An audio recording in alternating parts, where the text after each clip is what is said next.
dimanche soir à 20h55, M6 propose un document exceptionnel de zone interdite sur la greffe et le don d'organes pendant plus d'un an. Les journalistes ont suivi les patients, les familles, les équipes médicales. Avec nous pour en parler, le docteur Dominique Fabre qui est chirurgien thoracique. Vos questions au 39 21. Il nous a rejoint David qui est en attente d'une greffe de cœur. Il est avec nous en direct dans ce studio. Bonjour David. Bonjour. Merci d'être en direct avec nous sur Europe 1. Vous êtes en attente d'une greffe depuis 2 ans. Il faut dire que vous avez un long parcours médical parce que vous êtes né avec une malformation cardiaque en fait, hein, c'est ça? C'est ça, une malformation cardiaque, une maladie donc congénitale. Et dans 2 mois, ça fera même 3 ans que j'attends un greffon. Alors, comment ça se passe en fait? Un jour, vous avez vu le médecin et qui vous a dit la solution pour vous, c'est la greffe. Oui, mon état de santé s'est dégradé et à force de pousser les examens un peu plus profondément et d'aller d'hôpital en hôpital, on a décelé que malheureusement j'avais un ventricule droit qui était complètement atrophié. Et on a essayé dans un premier temps, je ne prenais aucun médicament, donc un traitement a été mis en place. Et quelques mois après, il a été décidé de m'inscrire sur une liste de greffe. Donc ça fait quasino 3 ans, hein, vous nous disiez. Je disais 2, mais ça... En mai 2016, ça fera 3 ans. Ça fait quasiment 3 ans. Comment ça se passe au quotidien? Vous êtes très suivi?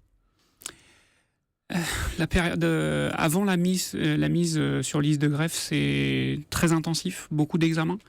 Une fois qu'on est inscrit sur la liste de greffe, les examens sont beaucoup plus espacés. Là aujourd'hui, mon état s'est un peu dégradé, donc je suis beaucoup plus suivi, pas quasiment, tous les mois, voire plusieurs fois par mois par différents médecins.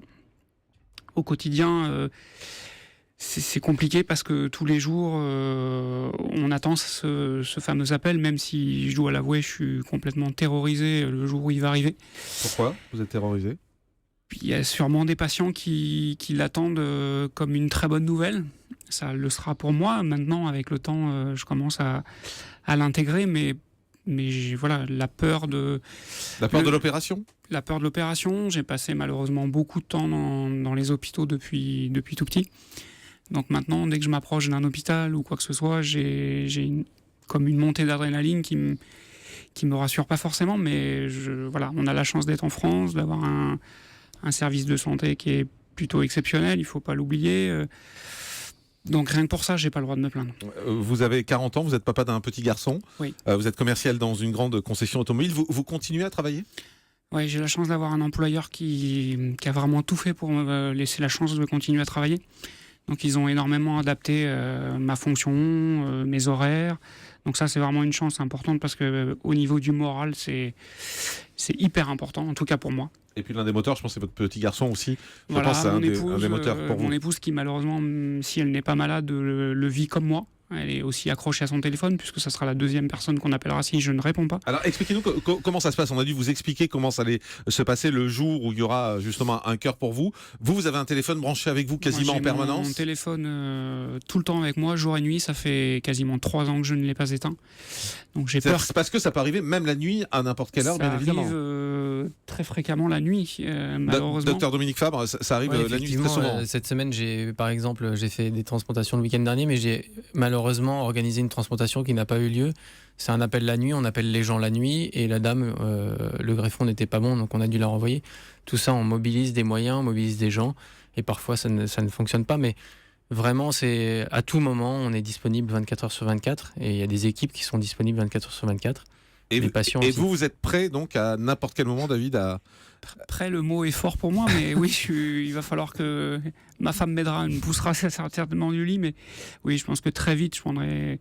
Il n'y a aucun doute, j'irai. Mais je crois que même dans votre travail, en fait, vous dites chaque soir, je quitte mon bureau, je remets tout en ordre, parce que je me dis que demain, voilà, ce sera peut-être le jour, et je reviendrai pas, donc il faut que tout soit bien sur mon bureau, et je reviendrai pas parce que je serai à l'hôpital et parce que ce sera le moment de l'opération, c'est ça? C'est une gymnastique quotidienne. En effet, quand je pars le soir, j'ai souvent la nostalgie de regarder mon bureau et de me dire est-ce que demain je serai là. Vous partez pas en vacances, vous partez pas en week-end?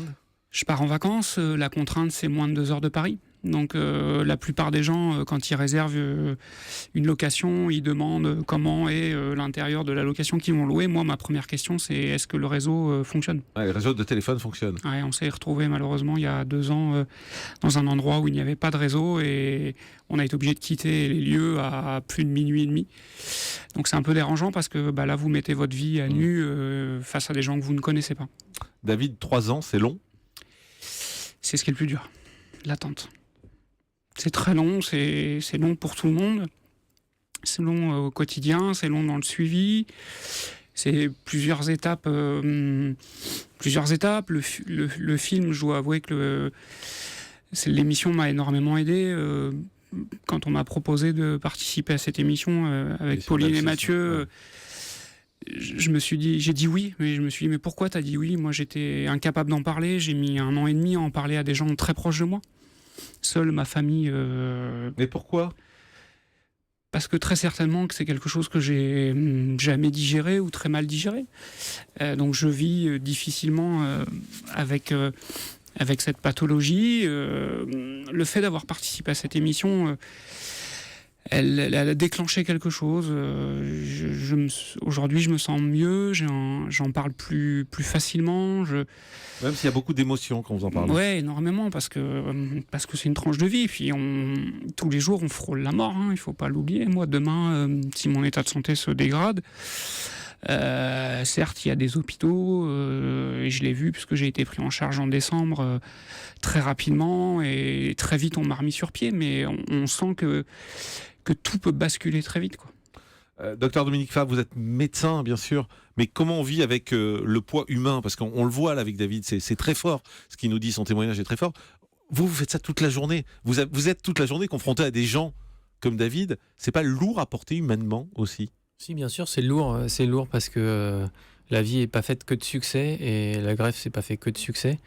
Donc on accompagne les gens, il y a une prise en charge psychologique et c'est des gens qu'on revoit à l'hôpital régulièrement. Leur deuxième maison, c'est un peu notre hôpital parce qu'on les suit toute leur vie.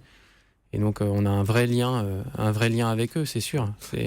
David, on pense aux donneurs ou pas, ou c'est trop tôt? C'est souvent une question qu'on me pose parce que on a la chance d'être.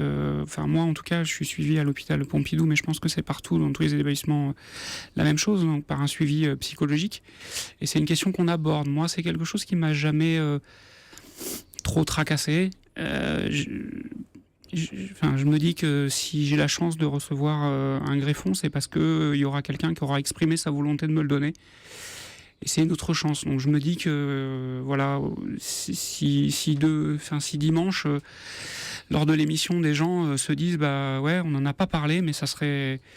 C'est vrai que c'est important. On ne parle pas que de cœur, de rein et d'autres organes, mais voilà, je me dis que si ça peut déclencher un débat ou une discussion dans une famille, ça sera à gagner. Docteur Kierzek. C'est extrêmement important la discussion dans les familles parce que la loi française, elle est précise, c'est le consentement présumé. Tout le monde est censé être donneur, sauf si on a exprimé de son vivant un refus.